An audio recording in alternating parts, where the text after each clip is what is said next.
Peace and blessings to all of God's children on this wonderful Wednesday morning.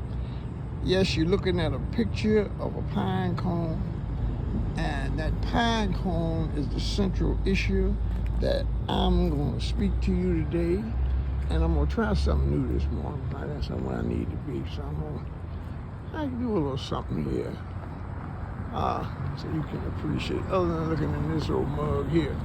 But that pine cone is an esoteric symbol of what Christ is talking about when he says in the book of Matthew, the light of the body is the eye, and your eye has to be made single. Well, what Christ is speaking of is the symbology of the pineal gland. Now, what I want to ask you to do here, because what I found out, as many of you that I like to just send copies of this in their text, because of their schedule and everything, but their capacity is not that great, so I'm going to keep the minutes down. But what I want to lay out to you today is the relationship biologically.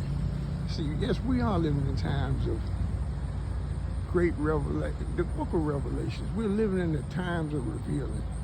What has been historically hidden now is being revealed, and technology and science now has such advancements that sciences can be used to further enhance what has been taught in signs and symbols. As I said, signs and symbols are for those of the conscious, that few who wants to pursue and go as deep as they can in knowledge, Most of us just want to scratch the surface and keep it moving. But to those of us who want to know truth on more than just one level, we seek what's called esoteric, which is, the science of the mystics and what have you, and go deeper within ourselves, because it's not like what you know about somebody else. What do you know about yourself?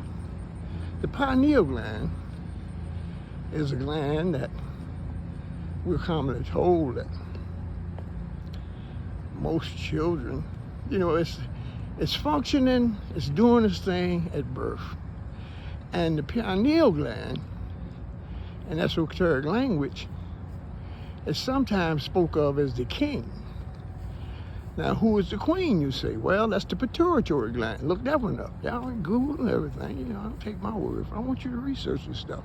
So I want you to put your own style and fashion on it. Put it into edible pieces where you can digest it on your own terms and on your own time. I'm just putting the crumbs in the highway here. You got to make the journey. So the pineal gland is referred to as the king. The queen is the pituitary. The pituitary is a master gland. Now, the thing about the pineal gland, as the king, its function, it secretes a golden substance, and it's called honey, because but it's divine honey. Well, with the pituitary, that's a master gland, and it has secretions it makes too, but they're more milky white. Thus, the term milk and honey in scripture. Okay, bear with me here now.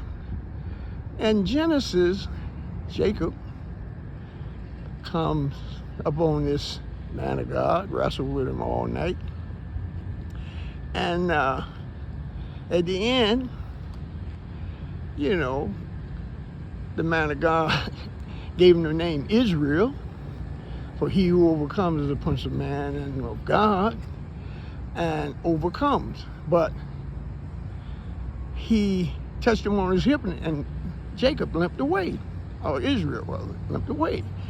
And he dedicated that spot I want you to look up that name, Pineal.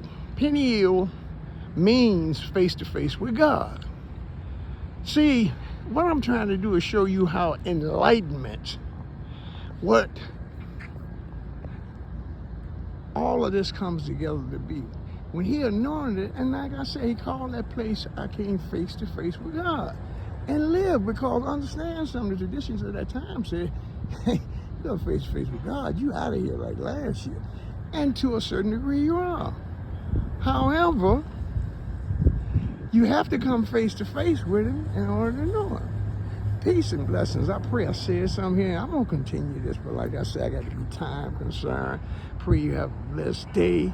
Get on the top of this hump and see far. Do great things. Peace.